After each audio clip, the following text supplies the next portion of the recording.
have the final results of Operation Desert Storm. On August 2, 1990, Iraq launched an invasion on Kuwait. The aggression was issued by President Saddam Hussein. The King of Saudi Arabia feared the possibility of an invasion among his own country and requested that the United Nations protect their territory from potential conquest. President George Bush and U.S. UN General Norman Schwarzkopf agreed and assembled a massive territory buildup in Saudi Arabia. After the U.S. issued an ultimatum, Operation Desert Storm took into effect. This air assault on Iraq occurred January 16, 1991. On February 24th, approximately 500,000 American, British, French, Kuwaiti, and Saudi Arabian troops participated in the Persian Gulf War. The UN force successfully withdrew Iraqi troops out of Kuwait within 100 hours with a low amount of casualties. On February 28th, a ceasefire occurred and Hussein conditionally surrendered, making Operation Desert Storm a win for the UN. Now to Carissa with the weather. I'm here in Hurricane Andrew. It's August 4th, 1992. The storm started from the African coast and moved to the Bahamas. We're now in Florida, where it's a Category 5 hurricane, with winds up to 165 miles an hour and a storm surge of 16.9 feet.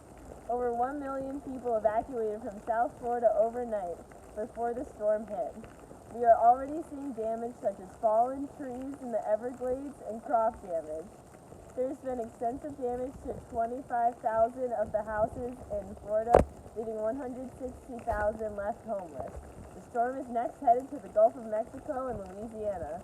Stay safe. Hi, I'm Katie, and I'm here to detail the full story behind the Rodney King trial and riots. March 7th, this video is released. It shows Rodney King ordered out of his car and beat by police officers' baton for what is reported to be 15 minutes. It is recorded by George Holliday in his apartment across the street. It also shows more than a dozen cops standing by and just watching. His injuries were so bad that he had broken bones and teeth, skull fractures, and permanent brain damage, let alone the trauma he faced from this experience. A year later, 4 police officers involved in the crime were found non-guilty. Los Angeles grew into turmoil over the results of this trial. People were setting fires and killing each other. There were 50 deaths due to the riots, 10 of which were by the LAPD. More than 2,000 were injured and 6,000 were arrested. Due to previous tensions between African Americans and Koreans, Korean businesses were often main targets. Nearly 2,000 Korean businesses were extremely damaged or ruined. The LAPD did not even respond to the riots, so at 9 p.m. they were in a state of emergency, and Governor Wilson sent 2,000 members of the National Guard into his city. July 27, 1996. About 18 minutes before the explosion, a call came into 911. According to FBI agent David Woody Johnson, a white male with an indistinguishable American accent warned that a bomb would go off at the park within 30 minutes. At about the same time, Tom Davis of the Georgia Bureau of Investigation, who had been alerted to a suspicious bag by a stage security guard, viewed an unattended olive green knapsack leaning up against the 40-foot NBC tower 150 feet from the stage. The officer called the Bomb Ordnance Squad, which included FBI and ATF agents and military personnel. Joined by other officers, the police began to warn the crowd away from the site. 2 or 3 minutes later, the evacuation was still in progress when there was a flash of light and a boom. A pipe bomb had been planted, killing 2 and injuring over 100 citizens. As of now, investigators have recent suspect list, including Eric Rudolph, who was also a suspect in the recent abortion clinic bombing. There will be more to follow as investigators come with more facts. To get the news first, stay here with Channel 3. A new, better method for genetically modifying livestock has been created. Dolly was cloned from a cell taken from the mammary gland of a 6-year-old Finn Dorset sheep and an egg cell taken from a Scottish blackface sheep. She was born to her Scottish blackface surrogate mother on July 5, 1996. Dolly's white face was one of the first signs that she was a clone, because if she was genetically related to her surrogate mother, she would have had a black face. Because Dolly's DNA came from a mammary gland cell, she was named after the country singer Dolly Parton. Dolly is important because she's the first mammal to be cloned from an adult cell. Her birth proved that specialized cells could be used to create an exact copy of the animal they came from. This knowledge has changed what scientists thought was possible and opened up a lot of possibilities in biology and medicine, including the development of personalized stem cells, known as iPS cells. The Bill Clinton impeachment trial has come to a close. President Clinton was investigated by lawyer Kenneth Starr. The investigation began around the allegations of misconduct in an Arkansas real estate deal known as the Whitewater case, where Bill and Hillary Clinton supposedly made a legal profit on the deal. The original case led to other investigations, including campaign finance abuse, mishandling of legal files, and the improper firing of White House employees. The most famous case is the Lewinsky scandal, where President Clinton had an affair with the unpaid intern Monica Lewinsky. Lewinsky's co-worker, Linda Tripp, worked with the FBI and Kenneth Starr to record conversations between the two co-workers and gather information on the affair. The news broke out, and Clinton initially denied the affair. Eventually, on August 17, 1998, Clinton talked of the scandal to Congress in a closed-door testimony. He then spoke in a 4-minute TV address, not directly of the affair, but apologizing for lying to the public. All the scandals combined to form 2 charges of impeachment on Clinton: perjury and obstruction of justice.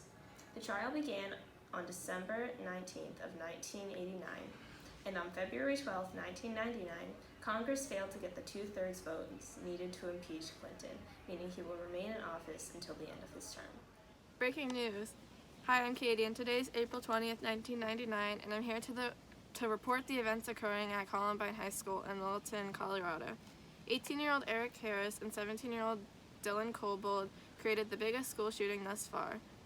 They ultimately killed 13 students while hurting 20 more before committing suicide.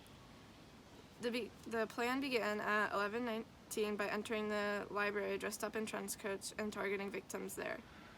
It was later discovered that they both set up duffel bags and propane bombs that were supposed to explode at 11:17. They targeted Christians, athletes, and minorities.